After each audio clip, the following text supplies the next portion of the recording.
Welcome to my YouTube channel where we discuss ciphers, and we're just going to jump right into it. So the first cipher that was given was a pigpen cipher, which is a cipher that uses tic-tac-toe board, and you put the letters and you arrange them into the tic-tac-toes. This one has dots on it, and this one, and then you add two X looking things. One has dots in it, and these are for the last 8 letters of the alphabet, and these are for the first 18. So the first question is, what is a cipher? So after lots of research, a cipher is an algorithm used in cryptography to encrypt data, making it unreadable to unauthorized people or for people who don't know the cipher. And the next question is, how have ciphers been used in the past? So a pigpen cipher was created by the Freemasons to send messages to each other, because we all know the Freemasons are kind of creepy. But the at-bash cipher was used in the book of Jeremiah, which is a book in the Bible, which is a very important book for a lot of people. And then Julius Caesar came up with the Caesar cipher when he would send messages to his military personnel. So it was very useful for people to not learn what they weren't supposed to. What makes a good cipher? A strong encryption algorithm requires a strong encryption key, which is what you use to encrypt or encode or decode the text. And it has to be very mathematical almost, so most of these ciphers in some way will involve shapes or numbers, and it has to be pretty complex, so obviously it's not easy to crack the code. Encoding is the process of converting raw data into a coded format, so taking like a text, like I went to the store, and putting it into or using a key to encode it, with a cipher. And then decoding is the process of converting coded information back into its original form. So if you get a message with the pigpen cipher, you would use the key to put it back into normal English text if you speak English. A pigpen. So first cipher is a pigpen cipher. You can use a pigpen cipher to encode a message by looking at the cipher chart and finding the letter you are using and convert the letter into pigpen symbols. So it's like what I said before.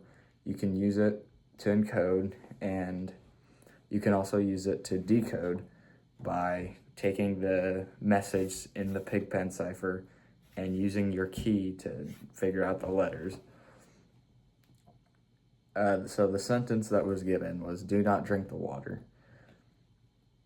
If you do not have a cipher, you could pretty easily make your own or memorize it, because I feel like if you're old enough or have a basic enough memory, you'll be able to remember to make a tic-tac-toe board, and then one with a bunch of dots, and then if you have this, you just make these, and then the letters will be in the format, so let's say A, it'll be like a little L shape, and that'll help you with even creating your own key.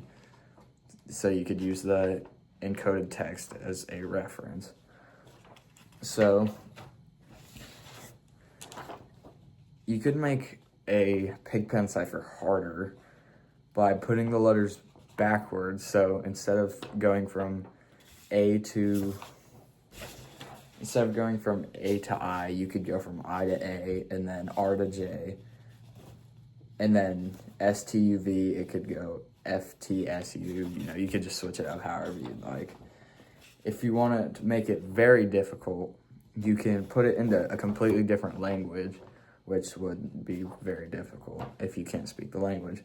But Russian letters, they're a lot different than American letters or English letters, so they have a lot more sound, so it'd be a lot harder to make one.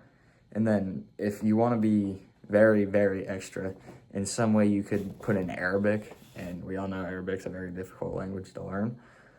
And so if someone were to make an Arabic version of the Pigpen cipher, it would be probably a lot more encoded or difficult to crack than a English one. So the next cipher that was given was a Caesar cipher. So a Caesar cipher is a wheel, or I guess you probably don't need to make it a wheel, you can make it a straight line, but it has letters A through Z in a wheel, and then they're numbered 0 through 25. So basically, the rules of a Caesar cipher, you need to know how much the code was shifted. So let's say you have the word math, which is given on here. The number on the wheel, the numbers for math are 12, 0, 19, and 7. So let's say you know that the shift is a -3.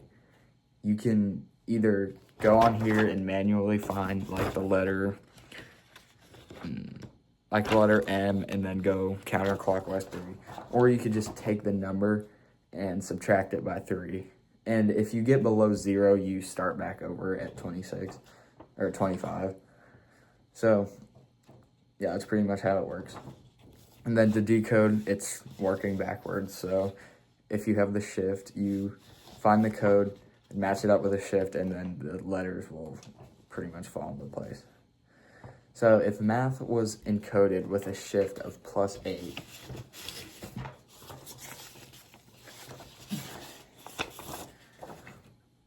it would be UIDP. So again, I just took the original 12, 0, 19, and 7, and then I added 8 to it, and then on 19 I had to come back around. I added 8 to it, and then I just saw the letters on the wheel, and that's what I got. The sentence that was given was, "Where are the snacks?" And if you were to encode that with a shift of -10, it would be MXUHU QHU JXU IDQSAI. And when we were given a code OAAUKQ HWPAN, and the shift was not known. So I tried the strategy known as brute forcing it, which is kind of just guessing almost. And after multiple attempts, I was not able to. So I put it into ChatGPT, whatever, and it came out with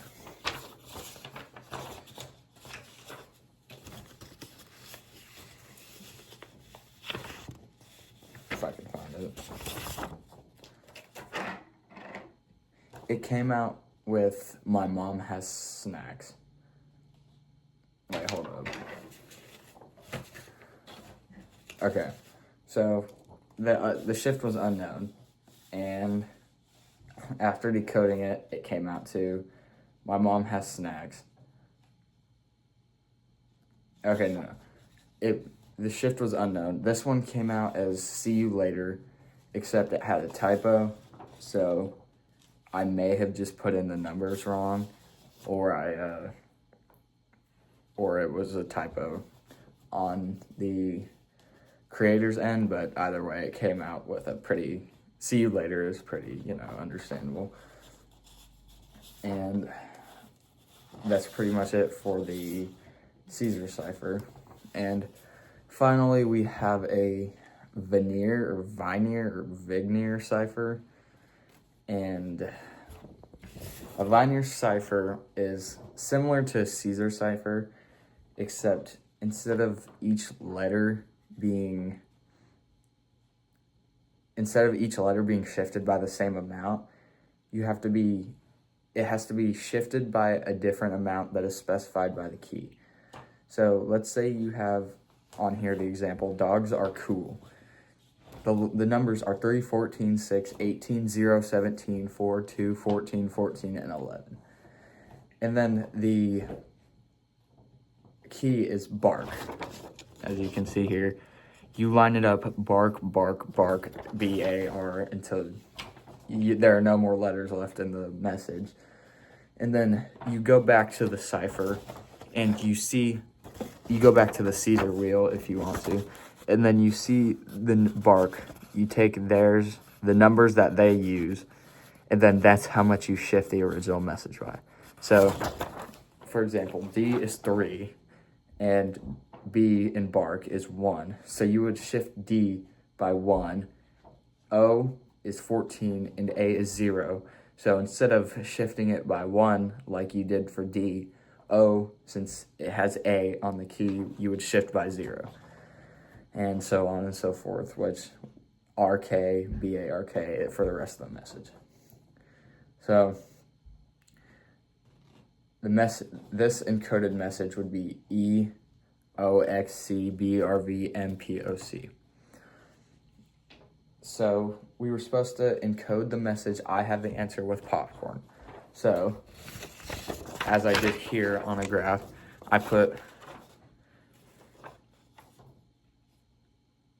I have the rest of it's over here. I have the answer on this side, and then I put the key popcorn, and you just keep repeating that. So I did that, and then I found, so for popcorn, P is 15, so I shifted I, which is 8, by 15. 8 plus 15, 23. So that came out with X. H was 7, and then O is 14. So I shifted H, or 7, by 14. 7 plus 14 is 21. So I got V. And then I repeated that for the entire thing, as you can see. And the encoded message came out as XVPXSKUTOCUKVE. So we were asked to decode a message, which is a lot simpler than encoding, in my opinion anyway. So we were asked to decode the message FRBHZGELEAKLFHXIQSM using the key math, which again, you just repeat the process but backwards. And after decoding that, it came out with triangles are the best. And that is pretty much it for the Vinear cipher. So to recap on all the ciphers, Pigpen, which in my opinion is the simplest, is using pattern, almost like different kind of hieroglyphs. That's not right, but you're using the tic-tac-toe board shape and then 2 X's. You insert all the letters, and then that's how you get the symbols that you use for the actual writing. Instead of using English letters, you use different symbols. A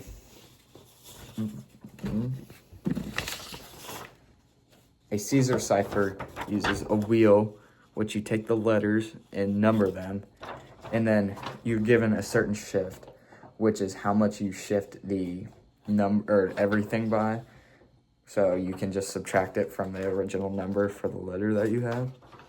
And then a Vinear cipher is almost a more complicated Caesar cipher, but instead of just using this key, you use this key and then a different word as a key for how much you shift each letter, which is, in my opinion, the most complicated one. But so we were asked to create your own cipher, and so I decided to kind of almost, I feel like it's pretty